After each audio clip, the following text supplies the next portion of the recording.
were your saves that set you up then to take the lead again? How big was that? Well, goalies have to be outstanding in the playoffs for your team to win, and in key moments, even more. And that was a key moment, obviously, as we came out with some big saves. It was an uplift for the team, and we had battling hard. We've been battling hard all game, and our goal is right in there with the rest of the boys battling. You just in broad terms, what did your team tell you, show you today? That we're learning. I mean, that was our theme before the series started.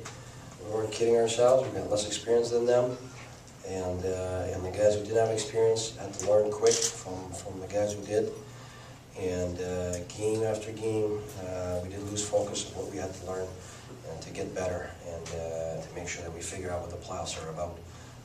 And whether it's a defenseman or forward, it's important that we keep on learning, because that 7th game is going to be even tougher than all the games we played before.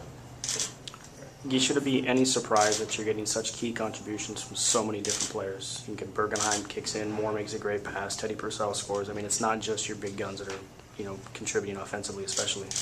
No, and anybody that's followed us all year long knows that.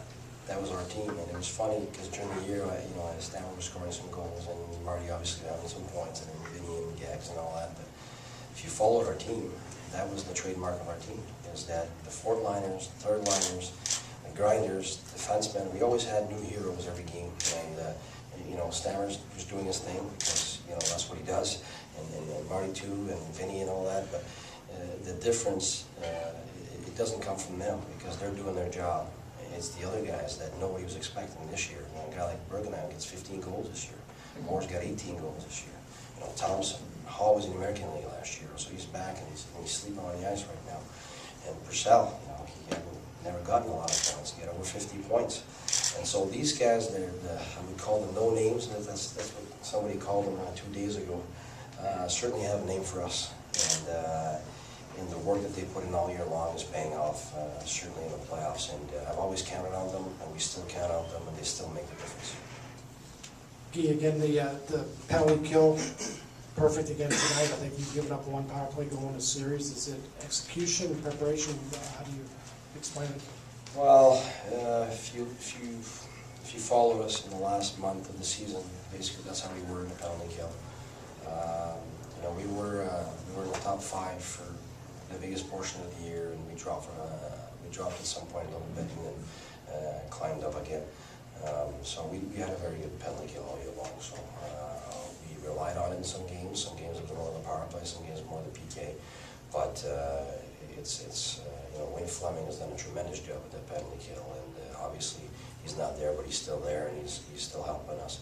And Dan McCaw's working on it a lot too, and basically the guys care about all the work that Wayne Fleming has put in, and we certainly want to continue caring about that penalty kill. It's a pride of ours. People talk about some of our offense, but if you followed us since Christmas, we have a lot of pride in our defense now, and that's how the team progressed. And goals against and tight situations, blocking shots. That's part of our trademark. So we want to continue that in the playoffs. Do you just feel good for Steve Downing, just given what he's gone through this season, and to be able to contribute in the way he did tonight? Yeah, you know what, he's gone through an injury that's a real nagging one for anybody I've known that's had that in the past. And it's tough because you think you're okay, and all of a sudden it just goes back. It goes back to hurting. It goes back to preventing some of your mobility. And in the last 3 weeks, it's gotten better and better. So it's very encouraging for him. But what I like about his game tonight, it wasn't just an offensive game. We know he's a really smart guy with the puck. But I really like the way he controlled his emotions. And we all know it's something he's been working really hard to do this year. And it's tough because he was always asked to be extremely emotional and physical. But the way I see this player is very smart hockey players. And that's something a lot of people don't know.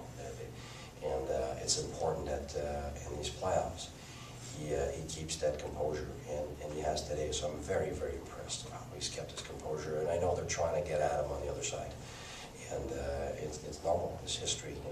We tend to tell you that he's gonna have some bursts, but I've seen him with Team Canada in the past, where he's made his team win because he was composed and he played tremendous, and that's what he looked like today. So I gave him start of the game with our team. So certainly, if you can keep that up, it gives us another weapon for sure.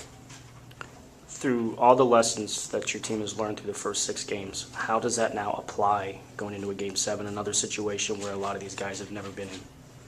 Well, you see, that's where my opinion differs from yours on this one, because we just played 2 sevens, because that's the position we were in. The 5th game for us was a do or die. The 6th game for us was a do or die. The 7th game for us is a do or die. We just played 2.